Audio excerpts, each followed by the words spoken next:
नमस्कार दोस्तों, मैं हूं आपका होस्ट और दोस्त एडवर्ड। आप सभी का स्वागत है हिंदी रेप टूर्स ऑफिशियल पर। और हम पढ़ रहे हैं माइस्क्ल, वो भी बिल्कुल अपनी लैंग्वेज हिंदी में। तो मैं आपको बताना चाहूँगा कि हम लोग जो माइस्क्ल वर्जन पढ़ रहे हैं वो मारिया डीबी है। तो काफ़ी लोगों के पास में पुराना वाला माइस्क्ल होगा तो उनको थोड़ा सा अलग लग रहा होगा। अगर आप पुराना वर्जन यूज कर रहे हैं तो इट्स ओके है, लेकिन अगर आप हमें फॉलो करना चाहते हैं तो अपना जो जाम्प का वर्जन है या माइस्क्ल का वर्जन है उसे अपडेट कर दीजिए और मारिया डीबी कर लीजिए, ताकि आप स्टेप बाय स्टेप हमें फॉलो कर सकें। यहाँ पे अगर आप चेक करना चाहते हैं आपका कौन सा वर्जन है तो आप अपने लोकल होस्ट पे जाएंगे। यहाँ पे हम लोग डैशबोर्ड पे हैं, ठीक है। अपना जाम सर्वर ऑन कीजिए। ऑन करने के बाद में जब आपका माइस्क्ल सर्वर रनिंग हो जाएगा तो आप यहाँ पे लोकल होस्ट टाइप करने के बाद में इस पेज पे आ सकते हैं। अगर आपका यहाँ अपाचे, मारिया डीबी और पीएचपी दिखा रहा है, इसका मतलब आप बिल्कुल लेटेस्ट वर्जन इंस्टॉल किए हैं और आप हमको सही से फॉलो कर रहे हैं। अगर आपका माइस्क्ल पुराना वर्जन है तो आप चाहे तो अपडेट कर सकते हैं या ट्यूटोरियल्स को ऐसे भी फॉलो कर सकते हैं। तो चलिए, इससे पहले अगर आप ये नया वीडियो देख रहे हैं तो इससे पहले हमने और भी 2 वीडियो बनाए हैं, वो एक बार ज़रूर देख लें, क्योंकि वहाँ पे सारा सेटअप और सब कुछ हमने बताया था। तो इसके प्रीवियस वीडियो में हमने टेबल बना लिया था, ठीक है। टेबल बनाने के बाद में हमने वहाँ पे कुछ छोटा बहुत इंसर्ट करने का कोशिश किया था, लेकिन हमने उस बार यूज किया था PHP माई एडमिन। आज हम लोग सेम काम करेंगे। यहाँ पे आप देख सकते हैं हमारा एक डाटाबेस था HDT जो हमने बनाया था, और उसके अंदर में हम लोग जाएंगे तो एक यहाँ पे टेबल था जिसका नाम था स्टूडेंट, और वहाँ पे अगर हम लोग खोलेंगे तो हमारे पास 2 स्टूडेंट हमने इंसर्ट किया था। एक का नाम था जेम्स और दूसरे का नाम था माइकी। तो ये हमने सारा ऑपरेशन PHP माई एडमिन में किया, लेकिन हम लोग कमांड लाइन में माइस्क्ल सीख रहे हैं तो ऑब्वियसली हमें माइस्क्ल यूज करके एक टेबल बनाना चाहिए। हमेशा हम लोग बोलते हैं कि ट्यूटोरियल्स को शॉर्ट करेंगे, लेकिन ट्यूटोरियल्स बोलते बोलते ही लंबा हो जाता है। लेकिन देखिए, मैं जितना भी लंबा करूं वीडियो को उससे कोई मतलब नहीं है। आप लोगों का जो डाउट है वो क्लियर होना बहुत ज़रूरी है। कॉन्सेप्ट जो है आपको समझना चाहिए। तो चलिए इस ट्यूटोरियल्स को शुरू करते हैं।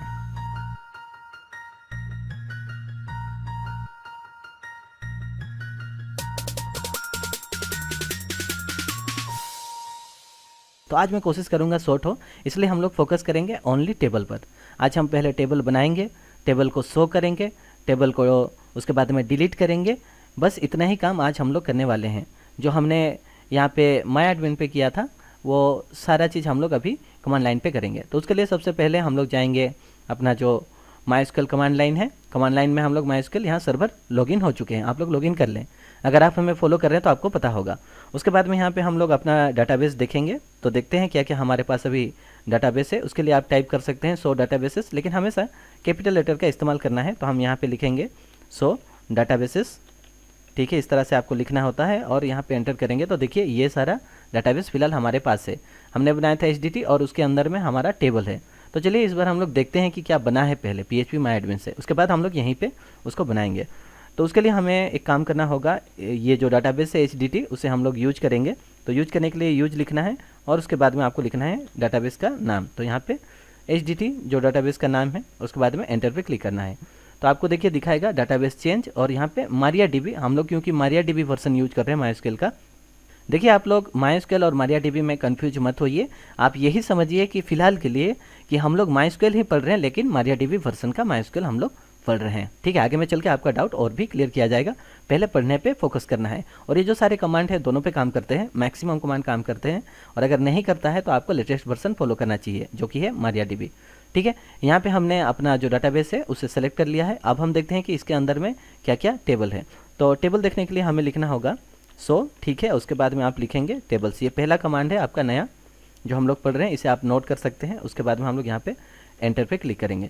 देखिए हमारा जो डाटाबेस है HDT उसके अंदर में एक स्टूडेंट टेबल है जो हमने PHP माई एडमिन में बनाया था। ये वाला जो टेबल हम लोग यहाँ पे देख रहे हैं, अगर हम लोग यहाँ पे HDT सेलेक्ट करेंगे तो आपको स्टूडेंट टेबल यहाँ पे दिखा रहा है। तो हम लोग इसे क्लिक कर सकते हैं। तो हमारे यहाँ 2 यूजर है। तो चलिए एक काम करते हैं, हम लोग ये जो स्टूडेंट टेबल है उसे देखते हैं। तो टेबल को कमांड लाइन में देखने के लिए बहुत आसान सा कमांड होता है। आपको लिखना होगा डिस्क्राइब, ठीक है, डिस्क्राइब। उसके बाद में आपका जो टेबल का नाम है, तो यहाँ पे हमारा जो टेबल है वो है स्टूडेंट। एस लगना चाहिए था स्टूडेंट्स, लेकिन हमने यहाँ पे स्टूडेंट लिख दिया है। कोई बात नहीं, चलेगा। नाम आपके ऊपर है, आप करिए जैसा आपको नाम उसका पकड़ना है। यहाँ पे हम लिखेंगे स्टूडेंट, ठीक है। उसके बाद में एंटर पे क्लिक करेंगे। देखिए हमारा जो स्टूडेंट टेबल है उसमें हमने क्या क्या लिया था। हमने लिया था student ID, first name, last name, email और फ़ोन नंबर। आपको याद होगा जो हमने बनाया था यहाँ पे, आप देख सकते हैं student ID, first name, last name, email और फ़ोन नंबर। ये सेम चीज़ हम लोग कमांड लाइन पे कर रहे हैं, क्योंकि बहुत बार आपको ऐसा टाइम आएगा इन फ्यूचर जब आप PHP डेवलपर होकर काम कर रहे होंगे तो आपको PHP में एडमिन का एक्सेस नहीं मिलेगा। तब ये MySQL का जो कमांड है ये आपको बहुत हेल्प करेगा। और अगर आप कंप्लीटली MySQL कमांड लाइन पे सीख जाते हैं तो जब PHP और MySQL को मिला के काम करेंगे तब क्वेरी लिखने में आपको बहुत ज़्यादा आसान होगा। तो ठीक है, यहाँ पे हम देख पा रहे हैं कि हमारा टेबल भी दिखाई दे रहा है। तो इस टेबल को हम लोग ड्रॉप करके नया टेबल बना सकते हैं, लेकिन हम लोग यहाँ पे इस टेबल को ड्रॉप नहीं करेंगे, हम लोग एक दूसरा टेबल बनाएंगे। ठीक है, मान के चलते हैं कि हमें एक यूजर्स टेबल चाहिए फॉर एग्जांपल, तो हम लोग एक काम करते हैं, इसे रहने देते हैं, हम लोग एक नया टेबल बनाते हैं। तो टेबल बनाना भी बहुत आसान है। उसके लिए आप लिखेंगे क्रिएट, ठीक है, उसके बाद में आपको लिखना है टेबल और उसके बाद में आपको टेबल का नाम। तो हम लोग आज एक यूजर टेबल यहाँ पे बनाते हैं। जैसे हमने स्टूडेंट टेबल बनाया था PHP माई एडमिन में यहाँ पे, उसी तरह से अभी हम लोग कमांड लाइन पे दूसरा एक टेबल बनाएंगे। ये टेबल को रहने देते हैं, डिलीट नहीं करते हैं, ताकि हम लोग ड्रॉप वाला भी ट्यूटोरियल्स देख पाएंगे। तो टेबल हमने सबसे पहले आज हमने सीखा कि टेबल कैसे देखते हैं। 100 टेबल करेंगे तो सारा टेबल दिखाई देगा उस डाटाबेस का। उसके बाद में अगर टेबल का डिटेल्स देखना है तो आपको सेकेंड जो कमांड था डिस्क्राइब टेबल, और अभी आप थर्ड जो कमांड सीख रहे हैं वो है क्रिएट टेबल, और उसके बाद में टेबल का नाम। तो हमें चाहिए यूजर्स, इस बार एस लगाएंगे हम लोग, क्योंकि हमें बहुत सारा यूजर हो सकता है कि हमारा बहुत सारा यूजर हो। तो यहाँ पे हम लोग यूजर्स इस तरह से लिख सकते हैं। और उसके बाद में आपको इस तरह से ब्रैकेट स्टार्ट करना है, यहाँ पे हम एंटर पे क्लिक करेंगे। ओके, उसके बाद में ऊपर देखिए जो जो हमने दिया था, इस तरह से जो जो हमने दिया था वो सारा चीज़ हमें यहाँ पे देना पड़ेगा। तो यूजर है उसका भी ज़रूर एक ID होगा, तो उसके लिए हम लोग यहाँ पे लिखेंगे ID। ठीक है, इस तरह से ID आपको कैपिटल लेटर यूज नहीं करना है यहाँ पे, ID। ठीक है, और वो जो है वो इंटीजर वैल्यू होगा। जैसे ऊपर में देखिए हमने जो किया था सेम टू सेम अभी हम लोग बनाने के लिए वही करेंगे। हम यहाँ पे जब एक टेबल बनाते हैं, देखिए इस तरह से HDT में हम जा सकते हैं और यहाँ पे क्रिएट टेबल पे अगर हम लोग टेबल बनाएंगे तो क्या क्या आपको सेलेक्ट करना होता है, सेम चीज़ यहाँ पे हम लोग लिख रहे हैं। तो हमें चाहिए एक यूजर टेबल। यूजर के पास क्या क्या होता है पहले हम लोग डिसाइड कर लेते हैं। तो यूजर का आपको पता ही होगा, उसका यूजर नेम होगा पक्का, ठीक है, उसके बाद में उसका पासवर्ड होगा पक्का, ठीक है, और उसका ईमेल आईडी हो सकता है पक्का। ये चीज़ हम लोग यूजर से लेंगे, उसका ईमेल आईडी, यूजर नेम और पासवर्ड। अगर आप चाहें तो यूजर नेम को नहीं रख के ईमेल और पासवर्ड खाली रख सकते हैं। तो चलिए हम लोग छोटा सा बनाते हैं, ज़्यादा कुछ यूज नहीं करेंगे तो आपको सुविधा होगा। हम लोग आईडी लेंगे, ईमेल लेंगे और पासवर्ड लेंगे। ओके, तो सबसे पहले हम लोग आईडी लेंगे। आईडी जो है वो इंटीजर वैल्यू है। आईडी यहाँ पे हमारा फर्स्ट फील्ड है, तो हम आईडी को अपना प्राइमरी की रखेंगे। हर टेबल में आपको एक प्राइमरी की रखना होता है। इन फ्यूचर जब हम लोग एक दूसरे टेबल को ज्वाइन करेंगे उस टाइम में ये काम आएगा। फिलहाल जो मैं कर रहा हूँ आप लोग फॉलो करते जाइए, आप लोग धीरे धीरे सीखेंगे। तो ये हमारा आईडी जो है वो इंटीजर है और ये भी बिल्कुल अनसाइन होगा। ओके, आपको लिखना है अनसाइंड, इस तरह से आप लिखेंगे। वहाँ पे आपको ऑप्शन मिल जाता था जब हम लोग टेबल बनाते थे। फॉर एग्जाम्पल यहाँ पे मान लीजिए अगर मैं एक टेबल बनाना चाहूँ, सेम टेबल, अगर यहाँ पे हम लोग एक टेस्ट ले लेते हैं, टेस्ट टेबल हम लोग यहाँ पे अगर बनाना चाहते हैं एग्जाम्पल के तौर पे देखने के लिए कि क्या क्या हमें ऑप्शन मिलता है। ओके, और हम चाहते थे कि हमारा 3 फील्ड हो, एक आईडी का, एक यूजर नेम मतलब ईमेल आईडी और एक पासवर्ड। तो यहाँ पे अगर हम लोग गो करेंगे, ठीक है, तो आपको यहाँ पे देखिए फील्ड दिखा रहा है और टाइप दिखा रहा है, इंटीजर की क्या रखना है, उसका लेंथ दिखा रहा है। उसके बाद में यहाँ पे आप देख सकते हैं नॉट नॉल, नॉल है कि नहीं दिखा रहा है। और अगर आप आगे में हम लोग यहाँ पे चलेंगे तो आपको दिखा रहा होगा ऑटो इंक्रीमेंट, देख रहे तो यहाँ पे, और थोड़ा सा आगे जाएंगे तो सारा चीज़ दिखा रहा है। ये जो चीज़ हम लोग यहाँ पे PHP माई एडमिन में करते हैं, ये सेम चीज़ हम लोग अभी यहाँ पे कर रहे हैं। तो उसके लिए हम लोग लिखेंगे आईडी जो है वो इंटीजर है, अनसाइन है, ठीक है। उसके बाद में ये नॉट नॉल होगा, ये नॉल नहीं हो सकता क्योंकि आईडी तो हम बाय डिफ़ॉल्ट लेना है हमें, तो नॉट नॉल रहेगा। और ये जो हमारा है ये ऑटो इंक्रीमेंट होगा, हम यूजर को इनपुट करने नहीं देंगे, वो खुद ब खुद बढ़ेगा, ठीक है। तो यहाँ पे हम लोग इसे लिख सकते हैं ऑटो इंक्रीमेंट। जब भी लिखें अंडरस्कोर लगाना है आपको, ऊपर में आप देख सकते हैं, देखिए इस तरह से आपको लिखना है, ठीक है, इंक्रीमेंट। और आप चाहे तो इसे स्मॉल लेटर में लिख सकते हैं जैसे ऊपर आप देख सकते हैं, लेकिन हम लोग हमेशा फॉलो करेंगे जो स्टैंडर्ड है इसका लिखने का, MySQL का जो कमांड लिखने का स्टैंडर्ड है उसे हम लोग यहाँ पे फॉलो कर रहे हैं। तो यहाँ पे हम लोग लिख रहे हैं इंक्रीमेंट, ठीक है। ऑटो इंक्रीमेंट के बाद में ये हमारा प्राइमरी की भी है, तो हम लोग यहाँ पे लिखेंगे प्राइमरी, ठीक है, और उसके बाद में हमें लिखना होगा की। इस तरह से हम लोग डिटेल्स लिखेंगे। पहला लाइन है थोड़ा मुश्किल होता है, उसके बाद में सारा लाइन जो है वो आसान है। फिर हम लोग एंटर पे क्लिक करेंगे और यहाँ पे हमारा चाहिए ईमेल आईडी, ठीक है। तो यूजर से हम बस ईमेल आईडी लेंगे। तो एक काम करते हैं हम लोग, इतना सिंपल कर देते हैं, इसको हम लोग करेंगे यूजर नेम, ठीक है। हमें एक यूजर नेम चाहिए और यूजर नेम जो है वो varchar होगा, ठीक है। तो यहाँ पे हमें चाहिए यूजर नेम, ओके। इस तरह से हम यूजर नेम ले लेते हैं और उसके बाद में ये जो यूजर नेम है ये हमें varchar चाहिए, तो हम लोग यहाँ पे लिख सकते हैं varchar। इसे varchar पढ़ना है ना varchar पढ़ना है, भगवान पता नहीं, आप लोग अपनी मर्जी से पढ़ो जो पढ़ने का है, ठीक है। लेकिन लिखना यही है VARCHAR। तो varchar पढ़िए, varchar पढ़िए, जैसा आपका मर्जी, ठीक है। ये मैं मान के चलिए मैं 20 रख देता हूँ, ठीक है। ये हो गया और ये हमारा बस नॉट नॉल रखना है और बाकी हमें कोई यहाँ पे सेटिंग नहीं चाहिए। और उसके बाद में यहाँ पे आप देख सकते हैं मैंने एक छोटा सा मिस्टेक किया है, उसे ठीक कर लेते हैं। यहाँ पे मैंने ज़्यादा स्पेस दे दिया है। उसके बाद हम लोग यहाँ पे लास्ट में जाते हैं और यहाँ पे फिर से एंटर क्लिक करेंगे और लास्ट हम लोग का यूजर नेम के बाद में हमें चाहिए पासवर्ड। यहाँ पे हम लोग लिख सकते हैं पासवर्ड इस तरह से।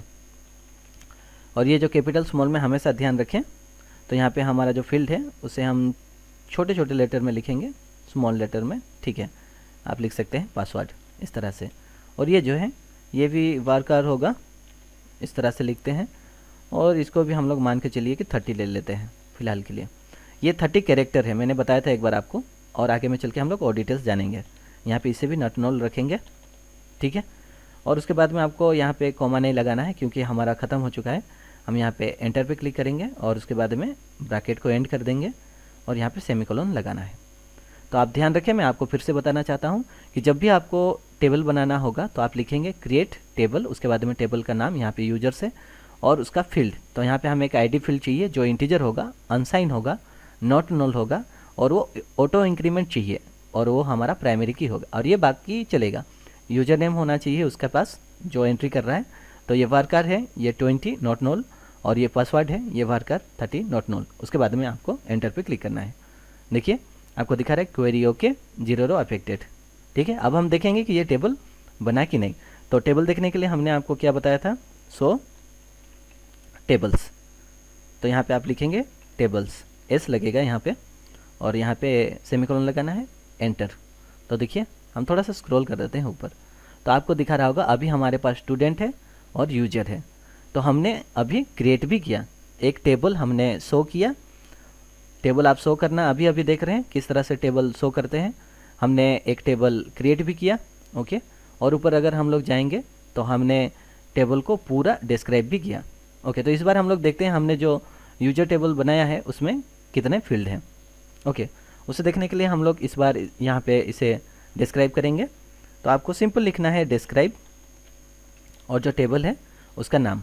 तो हमारा टेबल का नाम है यूजर्स, तो हम लोग यहाँ पे लिख सकते हैं यूजर्स और उसके बाद में हम लोग एंटर पे क्लिक करेंगे इस तरह से। देखिए हमने जो अभी अभी एक टेबल बनाया था उसमें हमारा आईडी है जो इंटीजर वैल्यू है, अनसाइन है, प्राइमरी की है और ये नॉट नॉल है, ऑटो इंक्रीमेंट, ठीक है। तो इस तरह से आप देख सकते हैं यहाँ पे हमारा जो नया टेबल। तो अभी हम लोग टेबल को ड्रॉप करेंगे, मतलब डिलीट करेंगे। आज हमने टेबल बनाना सीखा, शो करना सीखा और डिलीट करना सीखेंगे। तो उससे पहले कि हम लोग इसे डिलीट करें, हम जाके देखेंगे कि phpMyAdmin में ये जो यूजर्स टेबल है वो बना है कि नहीं बना है। तो हम चलेंगे और सबसे पहले हम चल जाएंगे अपने सर्वर पे, फिर जाएंगे हम लोग डाटाबेस, हमारा डाटाबेस का नाम है HDT। उसको खोलेंगे और आप देख सकते हैं यहाँ पे 2 टेबल है, एक है स्टूडेंट और एक है यूजर्स। तो यहाँ पे हम लोग यूजर्स पे क्लिक करेंगे और आप देख सकते हैं यूजर के अंदर में कुछ भी डाटा नहीं है। लेकिन अगर हम लोग बैक जाते हैं और स्टूडेंट पे क्लिक करेंगे तो हमारे यहाँ पे 2 स्टूडेंट है जो हमने उस दिन इंसर्ट किया था इसके प्रीवियस वीडियो में। तो चलिए अभी हम लोग यहाँ पे जाते हैं और लास्ट जो हमारा कमांड है वो हम लोग यूज करेंगे, जो हमने अभी अभी बनाया है यूजर्स टेबल, उसे हम लोग ड्रॉप करेंगे। आखिर में अब हम यूजर्स टेबल को डिलीट कर देंगे और डिलीट करने के लिए बहुत ही आसान है। आपको बस लिखना होता है इस तरह से, ड्रॉप लिखेंगे आप और उसके बाद आप लिखेंगे टेबल, ठीक है। और उसके बाद में आपको लिखना होगा टेबल का नाम। तो यहाँ पे हम लोग लिखेंगे यूजर्स इस तरह से, ओके। और उसके बाद में कॉलन। और इसका और एक भी मतलब उपाय है, आप लिख सकते हैं ड्रॉप टेबल इफ़ एग्जिस्ट बोल के भी आप लिख सकते हैं। लेकिन हम लोग आज इसी कमांड पे टिके रहेंगे और देखेंगे कि हमारा जो ये यूजर्स टेबल है वो ड्रॉप हुआ कि नहीं। उसके लिए हम लोग यहाँ पे एंटर पे क्लिक करेंगे इस तरह से, और आप देख रहे हैं कि हमारा जो टेबल है वो ड्रॉप हो गया है। और आपको दिखाने के लिए मैं यहाँ पे शो टेबल करूँगा ताकि हम लोग देखेंगे कि जो यूजर्स टेबल है वो डिलीट हुआ है कि नहीं। तो इस तरह से हम लोग यहाँ पे लिखेंगे शो टेबल्स, ठीक है, और उसके बाद में यहाँ सेमीकोलन लगाएंगे और एंटर। आप देख सकते हैं बस अभी हमारे पास स्टूडेंट ही बचा हुआ है। तो आज हमने जो जो चीज़ पढ़ा वो मैं आपको फिर से रिकेप कराना चाहता हूँ। आखिरी बार के लिए सारे कमांड आप लोग लिख लीजिए। यहाँ पे सारा चीज़ है। टेबल देखने के लिए शो टेबल होता है, और टेबल को डिलीट करने के लिए ड्रॉप टेबल और टेबल का नाम होता है। टेबल को डिस्क्राइब करने के लिए उसका डिटेल्स देखने के लिए आप लिख सकते हैं डिस्क्राइब और उसका टेबल का नाम। और ये शो टेबल और बाकी जो हमने आज आपको बताया क्रिएट करने के लिए, क्रिएट वाला भी मैं आपको दिखाना चाहता हूँ। इस तरह से आप लिखेंगे क्रिएट और उसके बाद में टेबल और टेबल का नाम, और इस तरह से आप क्रिएट कर सकते हैं। तो सारा चीज़ आज आपने सीखा कि टेबल कैसे बनाते हैं, क्रिएट कैसे करते हैं, शो कैसे करते हैं और ड्रॉप कैसे करते हैं।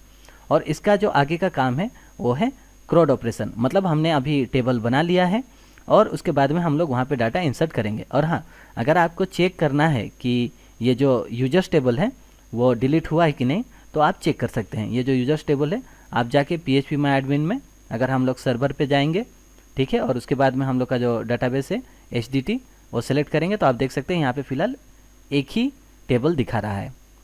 तो इस तरह से आप कंफर्म कर सकते हैं कि आपका ये जो MySQL का जो आप कमांड लाइन में कर रहे हैं वो काम कर रहा है कि नहीं।